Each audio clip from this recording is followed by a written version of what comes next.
After losing 6 straight games, West Virginia will look to get back in the win column against a tough Texas Tech team on Saturday. West Virginia also may be without their leading scorer and best player, Taz Sherman. This is the BlueGoldSports.com podcast.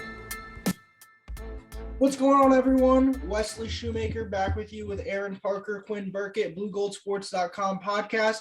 We are here recording on Friday, February 4th, as West Virginia is set to play Texas Tech tomorrow afternoon at the WVU Coliseum. Obviously, biggest story heading in to tomorrow's game for the Mountaineers is the availability of guard Taz Sherman. Sherman was kind of struck in the head down the stretch of the Baylor game. Obviously didn't come back in the last 3.5 minutes, and head coach Bob Huggins has said Sherman is in concussion protocol since. Mountaineers coming off 6 straight losses now. They've lost 5 in conference play and then 1 to Arkansas last Saturday in the Big 12 SEC Challenge. Mountaineers have looked good in their last 3 halves of basketball. I'd say besides the last couple minutes without Taz, and then besides the first half against Arkansas, West Virginia has seemed to really fight recently, and that is a good sign going forward. Fellas, how we doing on this Friday, this snowy Friday in Morgantown? How we doing? Doing good. Doing great. We're ready for some college basketball in Morgantown this weekend. Yeah, Quinn, thoughts on Baylor? Obviously, West Virginia didn't get the result it wanted, but what are your thoughts on how they played? Yeah, I thought they played till the end. We competed all the way till the end, and it was encouraging after the Baylor game a few weeks before, and it wasn't anything like that. Akinjo and Mayer obviously led them again, but I think just the 3-point shooting of Taz was able to step up until he was hit in the face, like you said earlier, and I think that really brought the momentum to a halt at the end of the game. Obviously, West Virginia went on the 16-1 run to end the first half. So there was definitely a scoring surge for West Virginia. It was just their inability to also cover the 3 bullet points on defense while also shooting threes of their own. Yeah, I think my biggest takeaway, still going back to our podcast from earlier in the week, is just West Virginia's inability to kind of stop another team's best player. I feel like that happened again with Akinjo getting loose. Happened the first time they played Baylor.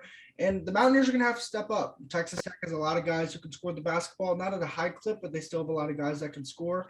And I think that'll be a big story heading into tomorrow. Aaron, thoughts on the state of West Virginia basketball right now, heading into the month of February? It's tough. They're losers of 6 straight. And now you turn to every game as a desperation game. Like, you have to win this game, and if you're the Mountaineers, you got 2 straight home games. Texas Tech is really good. I think they're an Elite 8, Final 4 caliber type team. They're really good, and it's hard to label that game as a must-win, but you have to, even though Taz Sherman might be out. Texas Tech is coming off an emotional win against Texas. They had 4 starters in double digits. 3 of them had 15 plus. They're a great team, and they're ranked in the top, 3 or 5 in defense. So it's a must win for WVU, but it's a tough must win. Yeah, and I think what's going to possibly be a big factor besides Taz, I don't really want to keep talking about Taz because everyone knows if he's in, it's a difference compared to if he's out.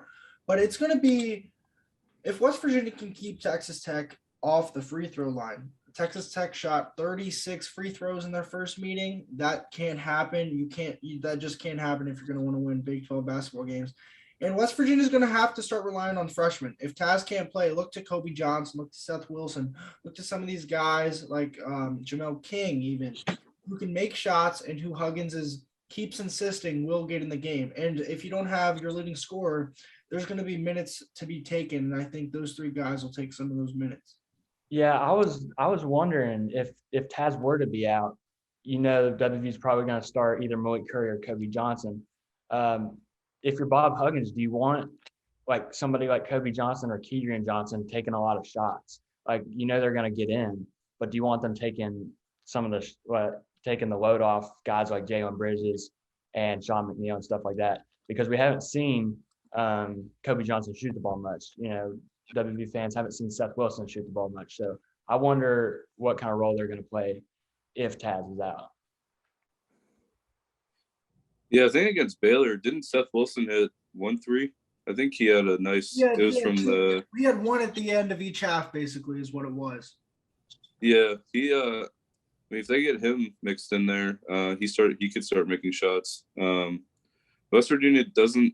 They don't have a lack of options by any means. I mean, last game that West Virginia played, Texas Tech, Millie Curry did score 11 points, and that was part of his terror with whatever it was 4 or 5 games where he was scoring double digits. I think you say you don't want to talk about Taz a lot, but he is the main culprit. But I agree, passing the ball, moving the ball is the key of this offense. And I think if you can get Seth Wilson involved and you can get Malik Curry involved too, you could have a dangerous perimeter offense.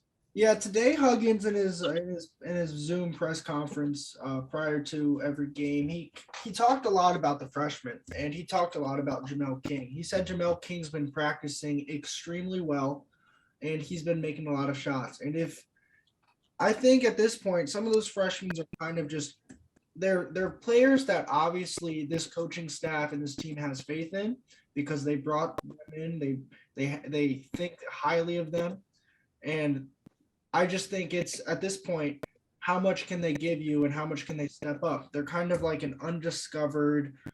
It's a rock that you haven't turned over yet, and I think if you can turn over that rock and it's gold underneath, you're going to be. It gives you a much better chance going forward, not just in this game, but down the stretch of February.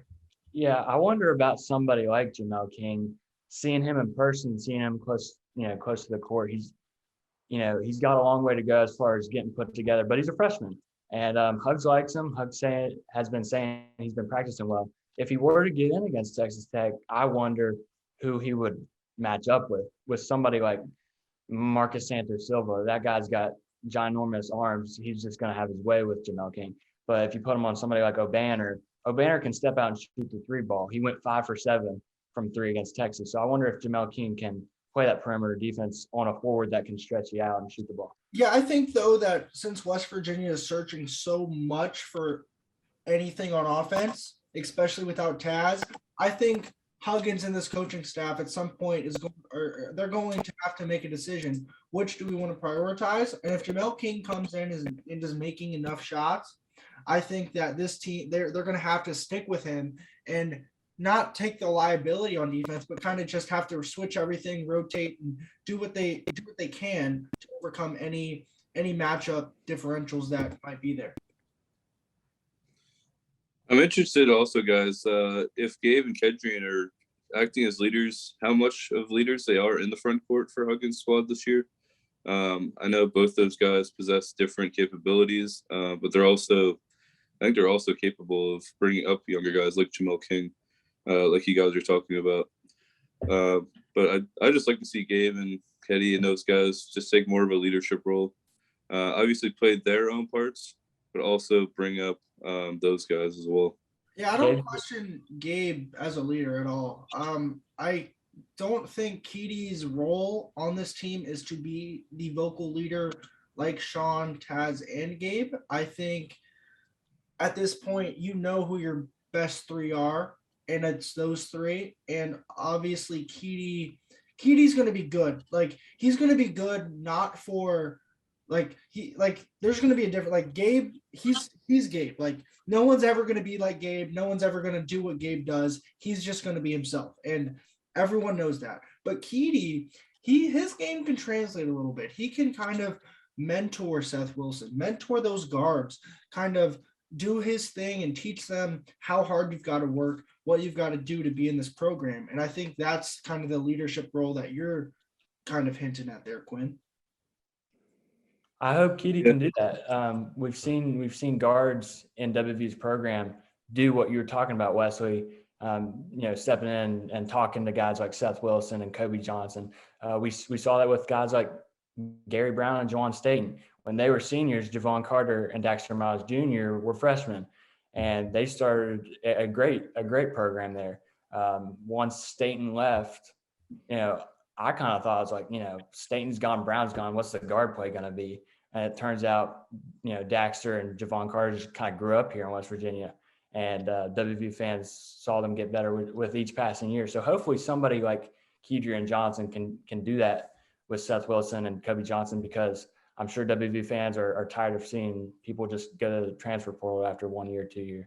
Even with Deuce, I think Deuce kind of was not like the superstar that we thought he was in his freshman, like that we learned him to be, because he was kind of quiet. And then that Ohio State game, he comes out, drops 21, shoots lights out. Any of those three freshmen come out tomorrow, shoot 20, like drop 21, and we'll be like, all right, like this is you, and then build upon that. I just think they don't have a foundation to build upon yet, because so many of them haven't gotten game action. And there's two reasons I think they haven't gotten game action. One is because when you're losing games, you got to have your best players in the game. And two, when your best two players are in your backcourt and they're your two guards, it's hard for other guards to see the floor when that happens.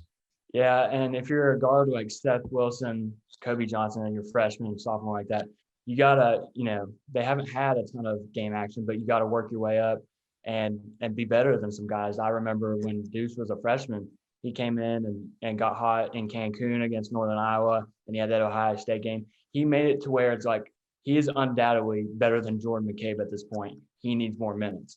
So hopefully we can see something like that out of Seth Wilson. I know Hugs isn't going to just like bench Kedrian Johnson or anything, but, hopefully one of those guys. Like he benched Curry against Kansas, but hopefully somebody like Kobe Johnson or Seth Wilson can show that they need to be on the floor more than just 4 or 5 minutes a game.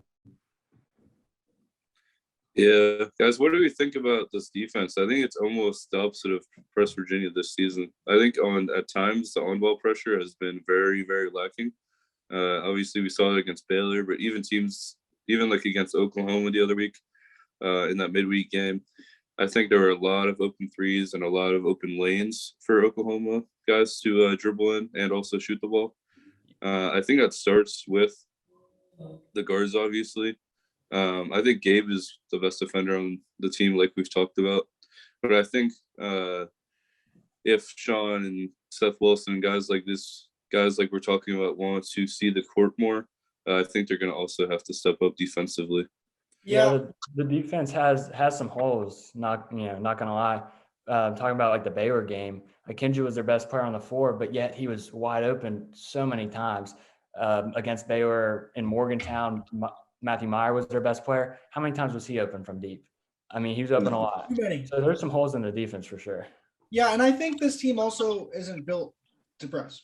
Like, no team since 2018 has been built to press. And the reason is because they don't have a shot blocker in the black, and they don't have someone who can stay with guards like Javon could. JC could. They don't have a Nathan Adrian to be atop the press with the long arms. Or John Holton or anyone, really. Yeah. So when you look at this team, Huggins wants to run man-to-man. He always has wanted to run man-to-man. It's just a matter of who does he have that can fit that best. When Gabe's on the floor, the defense is 15 times better than when he's not. But I don't want to see Gabe outside on the three-point line having to guard guards, because then that's when he reaches, that's when he gets in foul trouble, and that's when that then hurts the team down the stretch. But what I do want to see is more intensity, like you said, Quinn. I think this team sometimes gets lackadaisical. I think they kind of just think, all right, we don't have to try as hard on defense, and that is hurting them. As you see, the best teams in the Big 12, Texas Tech, Baylor, Kansas this year, one thing they do really, really well is they defend at all 5 positions. And when this team doesn't defend in all 5 positions, they get beat, and they've gotten beat a lot recently. Yeah, we've seen some Big 12 teams that can actually lock you up on defense. All 5 positions are going to be playing. We see that with Texas, see that with Texas Tech, even Kansas every now and then. They can defend, but you're talking about probably the best defense in America with Texas Tech, top 5, top 10 defense in Chris Beard's company at Texas, and they guard. They're big men guard. They can switch, and when they switch, they can guard. I've just seen a lot of trouble with WVU's defense when they switch. Say Isaiah Cottrell gets stuck out beyond the 3-point line, the opponent's scoring every time on that. The and it problem leads to mismatches and everything. the problem for me has been the defense to offense difference because obviously, if we're being honest, we'd rather like West Virginia would rather have Isaiah Cottrell than Gabe Osabuoyan on offense. But on the other end, they'd rather have Gabe Osabuoyan compared to Isaiah Cottrell on defense. And then the problem is when you put Gabe in the game, say you have say you're running these five: Taz, Sean, JB, Keedy, and Gabe, right? So when Gabe's in the game, he can play defense and he can do what all those elite defensive teams can do. He can switch, he can play the guards, he can defend on the 3-point line, he can also defend inside. But then on offense, you have to run your offense through Gabe, and then things can happen. You can't get the switches you want, you can't get the motion you want, you can't do what you want to do. But then it's like, what means more, the offensive end or the defensive end? And I'm not sure right now. Yeah. And the other I unfortunate think it's part definitely. the other unfortunate part is sometimes, I would take Gabe over Cottrell on offense. It's not supposed to be like that. Gabe is not some offensive player, but just the way things have been going, I would honestly take Gabe in some scenarios.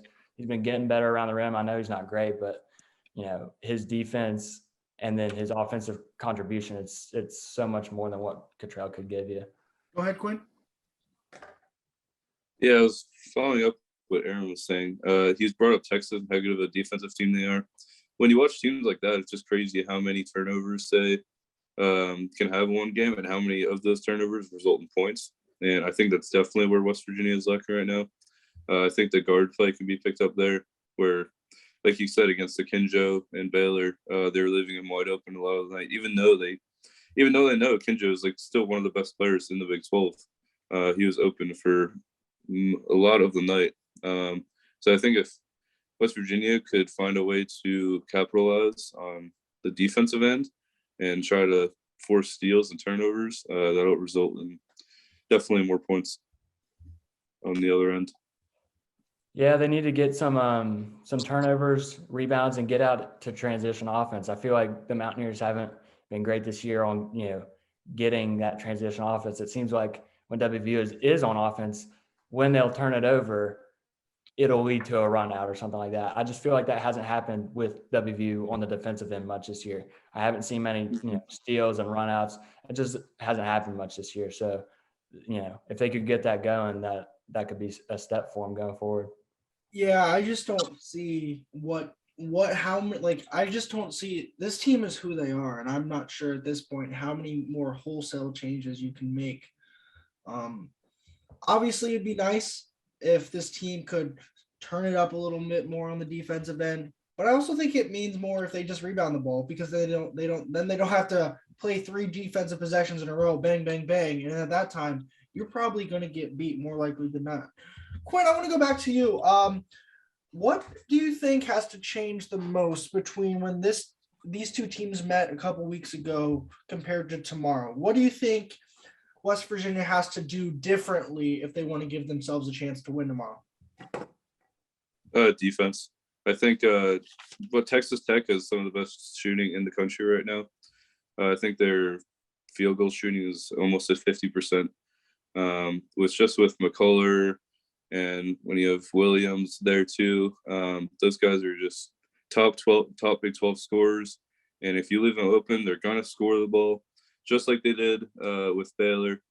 So I think getting in defenders' faces and keeping your hands up. I know it sounds very simple and very easy to say, but I think strong defense makes a big difference always. And I think it's mainly guard defense. So I think the big thing for this game is kind of what we talked about when we previewed the last Texas Tech game. We knew Texas Tech was big. We knew their forwards were going to be bigger than WVU, and we talked about rebounding. And in the game in Lubbock against Texas Tech, Mountaineers gave up 15 offensive boards, 35 boards in total gathered by the Red Raiders. That can't happen. I know, Wesley, like you said, this team is what it is, and you're right. You have a point there. But in a game you need to be inspired and you need a win. You can't give up 15 offensive rebounds. You got to lock up the forwards like O'Banner. O'Banner just sat out and shot the ball against the Mountaineers last time. Can't happen. And guys like Cottrell and I know Polycap hasn't been getting many minutes lately, but guys like that are going to have to hold their own against the guys they're up against, because what happened last time against Texas Tech is not going to cut it again. Yeah, a couple pieces of good news. Not good news, but could be good news, is I think McNeil's gonna find his stride. He obviously got going a little more against Baylor on Monday, and he obviously seemed to be a little more comfortable. And if Taz is out, he knows it's on him to kind of run that offense. And I think Sean is the go-to guy. It might be good, Another piece of good news, not good news because you never wish for this, but just a piece of news is Terrence Shannon and his availability. Against Texas on Tuesday, he played in only 6 minutes, finishing with 2 points. Obviously, first time these two teams played, he played 32 minutes and finished with 23 points. So when you're a West Virginia team who needs every break they can get, especially if Taz is out, I do think without Shannon, that does open the door and gives West Virginia a little window of opportunity to possibly sneak out with a win on Saturday. Thoughts? Yeah, Shannon's a great guy for them. He's been consistent. He's been there for a while. He scored 23 against the Mountaineers in Lubbock. That's big time. He hit all the big shots with under 8 minutes to go. He had 3 different threes, a big and one. He was big, but say Taz is out, Tech has other scores. O'Banner scored 18 against the Mountaineers last time. Bryson Williams shot the ball well and scored 13. I think if Taz is out and maybe Shannon is not super available, maybe plays 5-10 minutes, I think Texas Tech is still at an advantage there because they have other scores, guys like Warren and even Kevin McCullough, guys that can score the ball while WVU's sitting at Sean McNeil. And, I mean, like I've said a couple of times, the scouting report isn't hard if you're another team.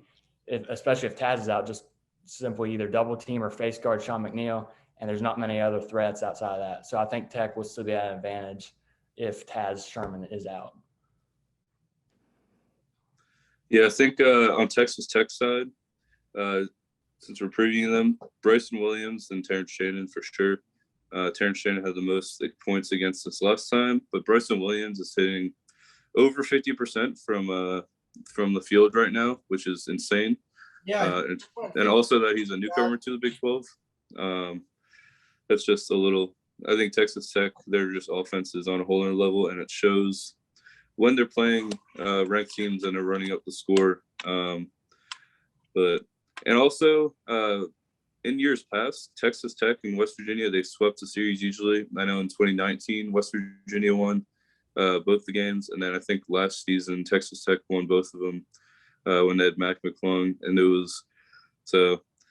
I have a feeling that Texas Tech's going to take this one again, just because they're field goal shooting all over the place, and their defense has been stepping up lately too. But definitely Bryson Williams and Terrence Shannon to watch out for. It's important to note that the Red Raiders have not had hardly any success in Morgantown. They're like 7 or 8. Or WVU is 7 or 8-2. I believe 8-2 in the Coliseum while playing Texas Tech, dating back to last year with that crazy Deuce McBride game. There's just the Texas Tech hasn't had a whole lot of success in Morgantown, so I think that's something to keep in mind. The one thing I do hope, and I think the players hope, and I think everyone hopes, is that I hope fans show up tomorrow. There's a million reasons why they shouldn't show up tomorrow. They've lost 6 straight, could be without Taz. They're playing a top 15 team in the country who can defend. I just think it's a whole different ballgame when that Coliseum's has 14,000 strong. One thing I do want to get to, and I know Aaron, you and me, we touched on this on Tuesday, is Texas Tech and their game against Texas. Obviously, most people know by now they played Texas Tech played Texas. Chris Beard returned to Lubbock on Tuesday in what was possibly the craziest environment we've seen in college basketball this year.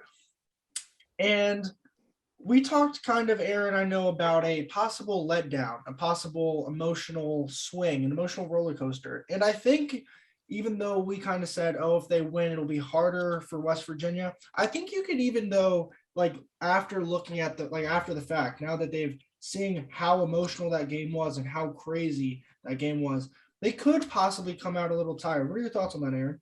I think you're right. I think Saturday's game, if you're from Texas Tech's perspective, it's a trap game. You're looking at a hungry Mountaineer team who's lost 6 straight. You're coming off of the most emotional game in the last, I don't know, 2 or 3 years.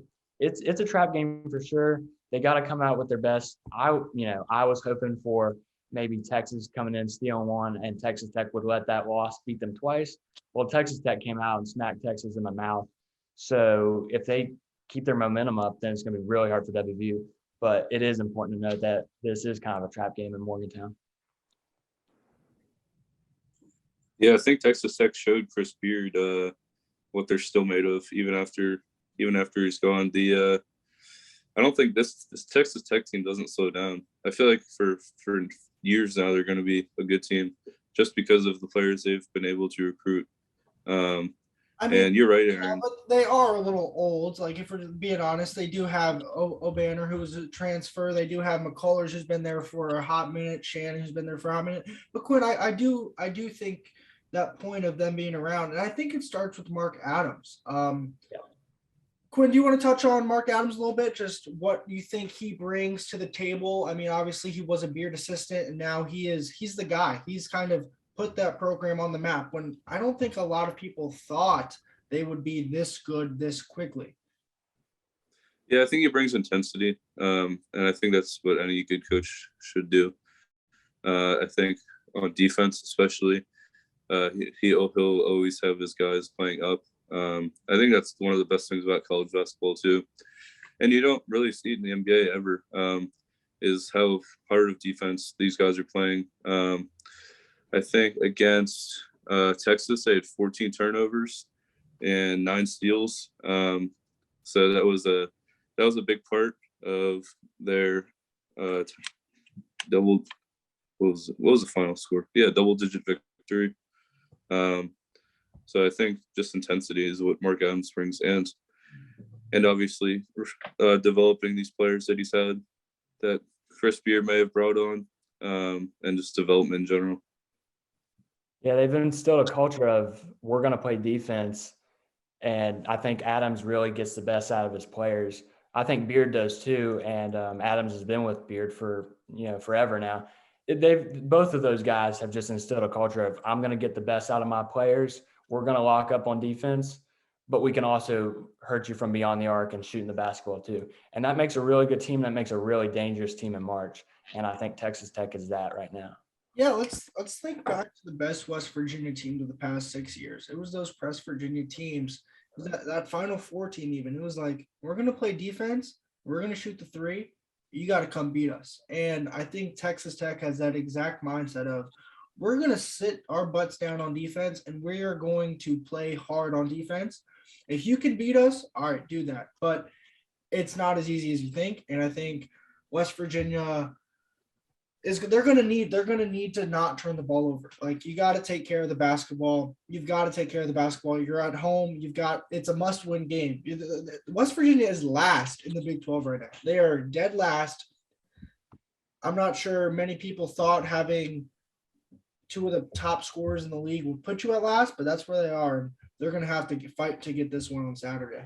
Yeah, and your point about turnovers is super vital, considering the size of Texas Tech, considering the just absolutely, despicable interior play of WVU's bigs. They're probably going to lose the rebounding game again. You can't predict that, but let's just be real. Texas Tech grabbed 10 offensive boards against Texas.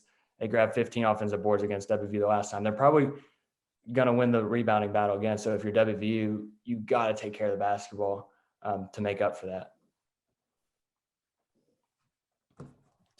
Glenn, do you have any thoughts? I think this is going to be, West Virginia's not in a good spot right now. Texas Tech's in a very good spot.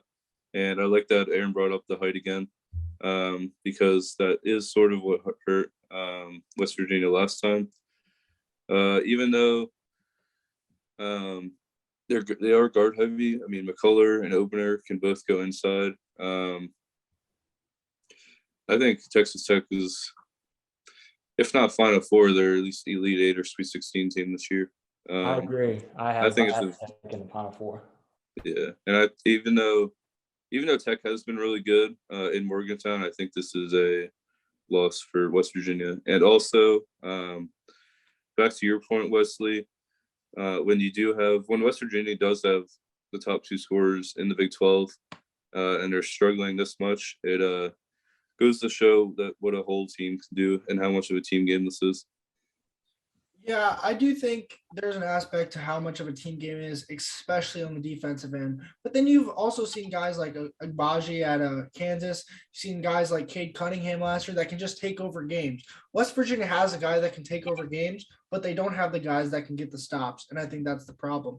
One thing I want to look at, Big 12 standings heading into this weekend. Kansas 7-1 in conference, Baylor 7-2, Texas Tech 6-3.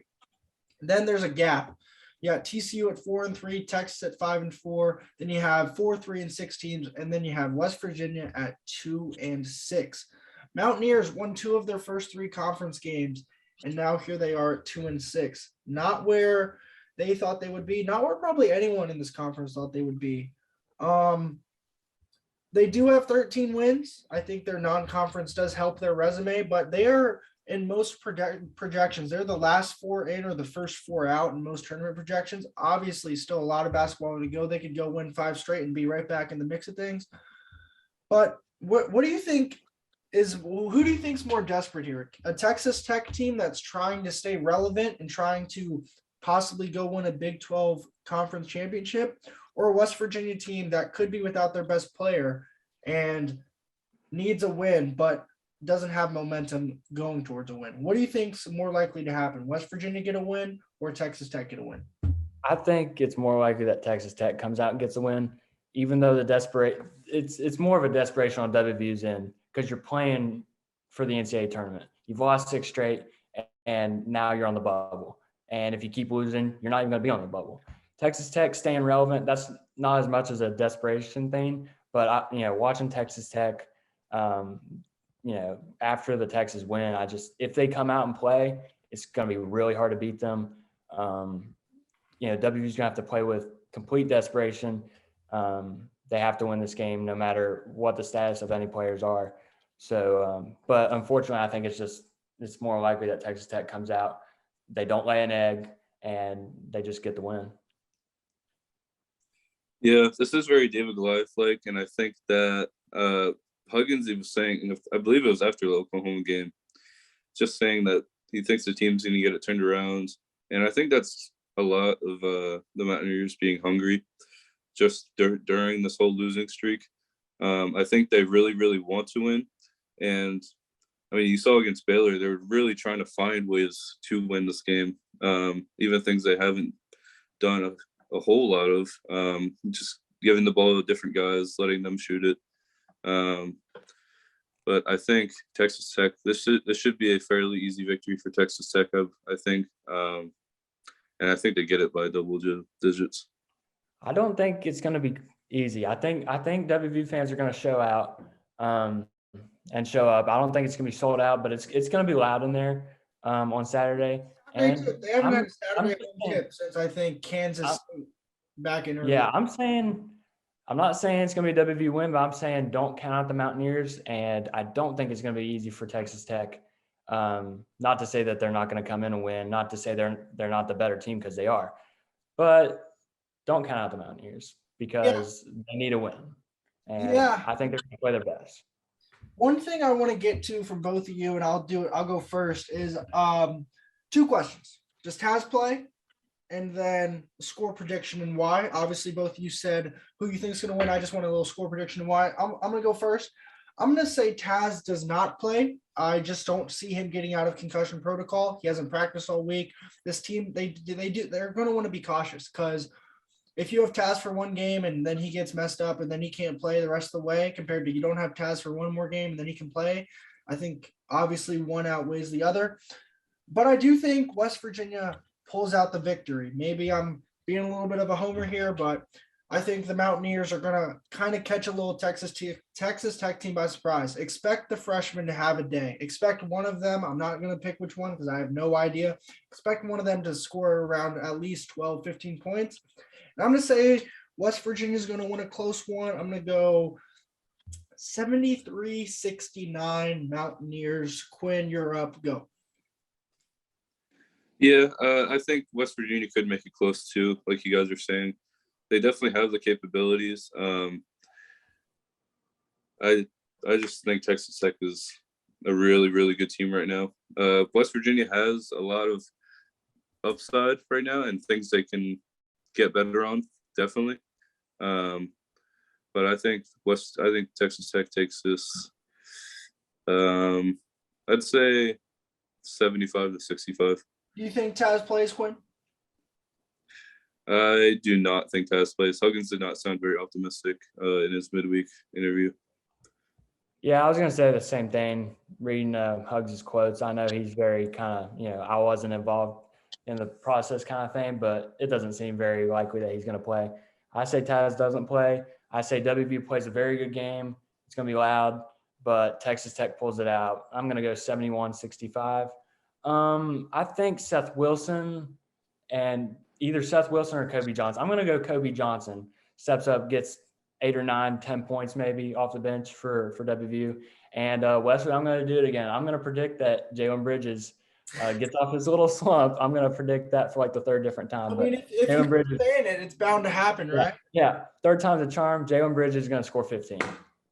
All right. So heading into picks, Aaron, you're last, 5-5. Quinn and I, we're just a game above you at 6-4. Obviously, we gave you our picks for this game, but I want to go around the Big 12. Who do you want to start with? Quinn, Aaron? Any one of you want to go first? Quinn goes first because I need more time to think about it, obviously. All right, Quinn, I'll just read you each game. You ready? Oklahoma State. Oklahoma State? Yep. I'll go Oklahoma. All right. I think they're hot right now and they have a lot of momentum. Iowa State, Texas. I think Texas gets the slight upset because their defense is playing really well right now, and Courtney Ramey is he's a special player. Kansas State at TCU. I'm gonna go Kansas State. And I know some of us picked TCU the other week and it was not good. All right. And then game of the day, Baylor at Kansas, what should be an eventful one in Lawrence. Yeah, I think Baylor is going to win. I think even without some of their top players, Akinjo is going to step up. Mayer is going to step up, play defense and shoot the three like he does. So I've got Baylor. Aaron, you want to go or you want me to go? I'll go. All right. Oklahoma at Oklahoma State. Let's go Oklahoma. Right. I want to pick Oklahoma State, but Iowa State, Texas. I think Texas gets the win there. They're going to come out and they're going to be mad after that Texas Tech loss, so they get it done on their home floor. K-State, TCU. I want to go TCU, but I'm going to go K-State. Nigel packs a bucket, and he's going to keep up his scoring barrage. And then Baylor, Kansas. If Kansas flipped the coin 10 different times at Allen Fieldhouse, they would win 10 different times. So I'm going to go Kansas. Never pick against them at home. Yeah, as far as I go, I'm going to go with Oklahoma, just like you guys. I'm going to go with Texas, just also like you guys. I think they're going to be motivated. They need wins. And what's worse than losing for your head coach on the road, As far as Kansas State, TCU, I think TCU is a really good ball club. They're at home, and I'm going to take TCU at home. And then Baylor, Kansas. Kansas just got obliterated by Kentucky at home a week ago. They have a bad taste in their mouth. They just went and beat Iowa State without, I think it was without Agbaji. Without Agbaji. Yeah, on the road without Agbaji. And so I think Kansas is going to come home and win. Anything else from you guys regarding West Virginia? Anything? West Virginia basketball, football. Oh, one thing I want to mention. We are a West Virginia sports podcast. KK Dean's out for the year for the women's basketball team. They seem to kind of start getting hot there as Marie Martinez kind of got things going, had a double-double, and I think it was like 3 straight games. Obviously a rough one for the women's basketball team. Anything else from either two of you guys on anything? Yeah. Also on that note, Wesley, Kari Nyblak scored her 1,000th point as well. She did. And you can we have something right on that on Blue Gold Sports. She's been a crazy good performer for the women's team these past 4 years. And for men's wise, I think everyone should pack the Coliseum tomorrow and make it loud for a tough Texas Tech team here in Morgantown. Yep, I agree. I think it's going to be a loud environment. It's going to be a good environment. So it'll be a good game tomorrow for sure. Yep. And that's what's going to be happening. We will give you a post-game podcast following tomorrow's game.